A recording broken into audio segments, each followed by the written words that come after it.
नमस्कार दोस्तों, solid science point की ऑनलाइन यूट्यूब क्लासेज में एक बार फिर से आपका स्वागत है।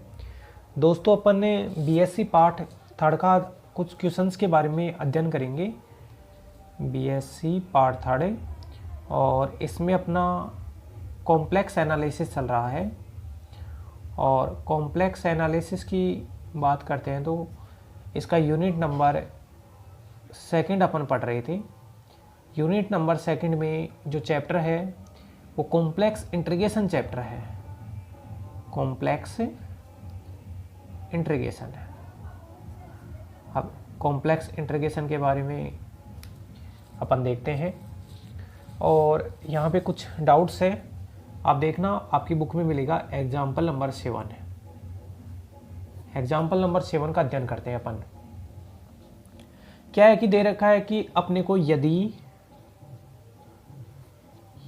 यदि C एक वृत्त C है, वो एक वृत्त है Z-1 इक्वल टू 2। एक सर्किल का समीकरण है जिसका सेंटर तो 1 है और रेडियस 2 है। हो तब फलन, अपने को फलन दिया है FZ बराबर दिया है ZQ minus iota Z² minus 5Z plus 2 iota के लिए कोसी समाकलन प्रमेय का सत्यापन करो। के लिए कोसी समाकलन प्रमेय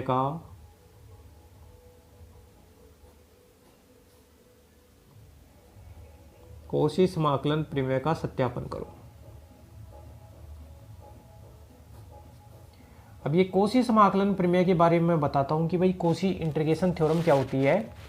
दोस्तों, कोसी इंटीग्रेशन थ्योरम ये बोलती है कि अगर आपका फंक्शन एफजेड एनालिटिक है, अगर आपका फलन एफजेड विश्लेषिक है, तो किसी भी क्लोज कंटूर के अनुदिश उसका जो इंटीग्रेशन होता है, इंटीग्रेशन का मान हमेशा क्या निकल के आता है? 0 निकल के आता है। अब कंटूर क्या होता है? कंटूर बोले तो कोई भी स्मूथ कर्व होना चाहिए, और स्मूथ कर्व होना चाहिए और वो क्लोज भी होना चाहिए, उसे कंटूर कहा जाता है। जैसे ये भी एक कंटूर है, ये भी एक कंटूर है। स्मूथ कर्व होना चाहिए, और स्मूथ का मतलब है कि जिसमें शार्प एज नहीं बननी चाहिए, अपने कॉर्नर नहीं बनने चाहिए, और क्लोज होना चाहिए, उसे कंटूर कहा जाता है। कोसी समाकलन प्रमेय है। कोसी समाकलन प्रमेय ये बोलता है, इसका स्टेटमेंट, ये थ्योरम वगैरह बताऊंगा मैं, फिलहाल तो मैं इसका स्टेटमेंट बताता हूँ कि कोसी समाकलन प्रमेय ये बोलता है कि अगर अपना जो फंक्शन एफजेड है, अगर फंक्शन एफजेड एनालिटिक है, तो चाहे आप किसी भी क्लोज कंटूर के अनुदिश उसके समाकलन का मान निकालो, हमेशा जो समाकलन का मान आता है वो क्या आता है? आपका 0 आता है। अगर आपका फंक्शन एफजेड है इस कंटूर के अंदर विश्लेषिक है तो मेरे को क्या करना है? अपने को कंटूर जो दिया है वो तो सर्किल दिया है, और सर्किल भी कैसा दिया है? जिसका सेंटर तो 1 है और रेडियस कितनी है? 2 है। सबसे पहले तो ये फंक्शन एफजेड देखो, एक पोलिनोमियल टाइप है, एक बहुपद है, और बहुपद हमेशा क्या होते हैं? एनालिटिक फंक्शन होते हैं। तो सॉल्यूशन में मैं क्या लिखूंगा?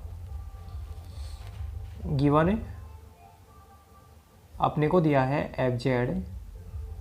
एफजेड बराबर Z³ minus eta Z² minus 5Z plus 2 eta.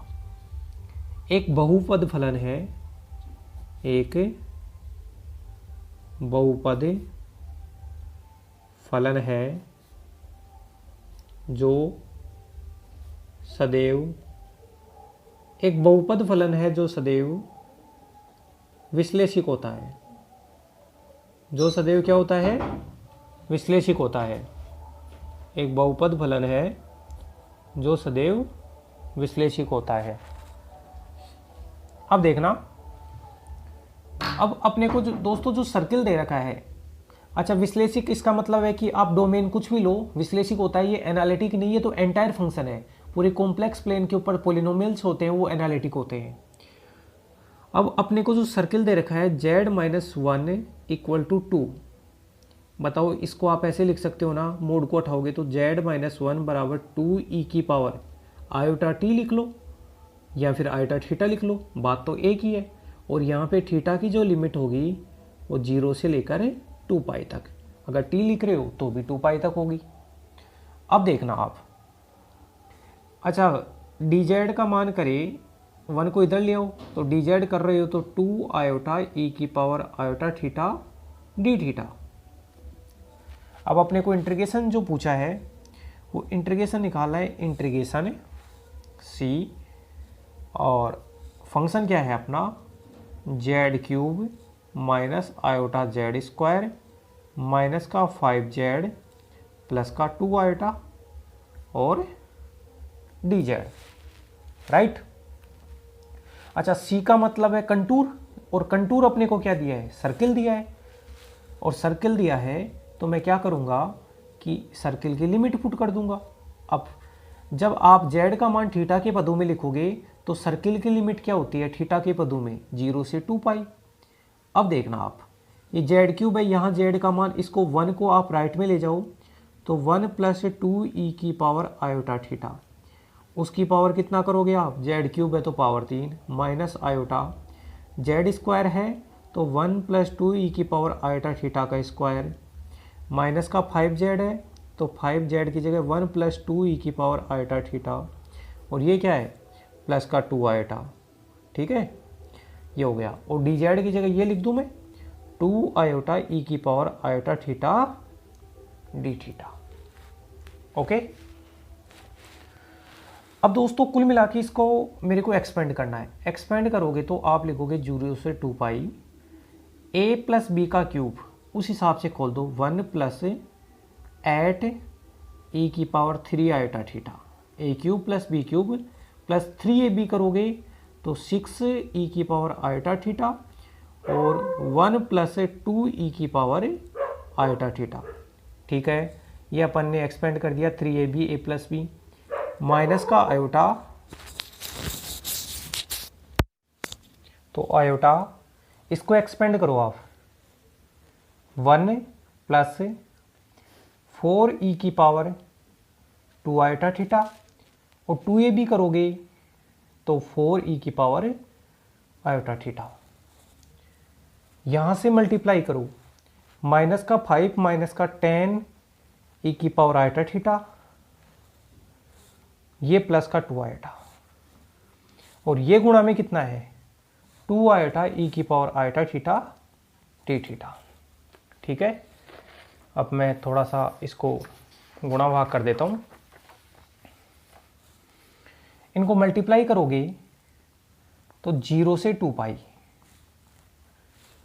अब देखो दोस्तों ई की पावर आयोटा थीटा की बात करें, अच्छा ये 2 आयोटा है, इसको तो बाहर ले लो आप, तो 2 आयोटा को बाहर लोगे तो ये 2 आयोटा यहाँ लिखोगे बराबर है, ये ई की पावर आयोटा थीटा है, ये इससे गुणा होगा तो बनेगा 8 ई की पावर 4 आयोटा थीटा, ठीक है। अब ई की पावर 3 आयोटा थीटा कहाँ कहाँ बनेगा, एक तो आप जब ई की पावर आयोटा थीटा को ये इससे गुणा होगा, इससे गुणा होगा तो ये बनेगा 12 ई की power iota theta 2 iota theta, एक ये रहा 3 आयोटा थीटा, और इसके अलावा ये रहा देखो ये 4 ई की पावर 2 आयोटा थीटा है, ये ई की पावर आयोटा थीटा से गुणा होगा तो माइनस का 4 आयोटा ई की पावर 3 आयोटा थीटा। अच्छा ये ब्रैकेट बंद नहीं करते हैं। अब ई की पावर 2 आयोटा थीटा कहाँ है, देखो ये रहा 6 आयोटा थीटा, तो ये बनेगा 6 ई की पावर 2 आयोटा थीटा। इसके अलावा ये इससे गुणा होगा तो माइनस का 4 ई की पावर 2 आयोटा थीटा, क्योंकि ये तो सबके गुणा में है, और एक ये रहा माइनस का 10 ई की पावर 2 आयोटा थीटा, तो ये बना माइनस का 4 ई की पावर 2 आयोटा थीटा, और ये 4 आयोटा, अच्छा ये माइनस का 4 आयोटा हो गया, ये भी ठीक है। इसके अलावा दोस्तों ई की पावर आयोटा थीटा, एक तो 1 है वो इससे गुणा होगा तो ई की पावर आयोटा थीटा, इसके अलावा ये इससे गुणा हुआ तो ये इससे गुणा होगा तो माइनस का आयोटा ई की पावर आयोटा थीटा, और ये इससे गुणा होगा तो माइनस का 5 e की पावर आयोटा थीटा, और ये इससे गुणा होगा तो बना 2 आयोटा e की पावर आयोटा थीटा, और सबके बाहर डी थीटा। कुल मिला के ये e की पावर 2 आयोटा को तो बाहर ले लिया था और e की पावर आयोटा थीटा गुणा किया है। ठीक है, अब मैं क्या करूंगा कि इसमें 2 आयोटा की टर्म्स को तो एक जगह है 0 से 2 पाई। अब देखो ये बना एट e की पावर 4 आयोटा थीटा।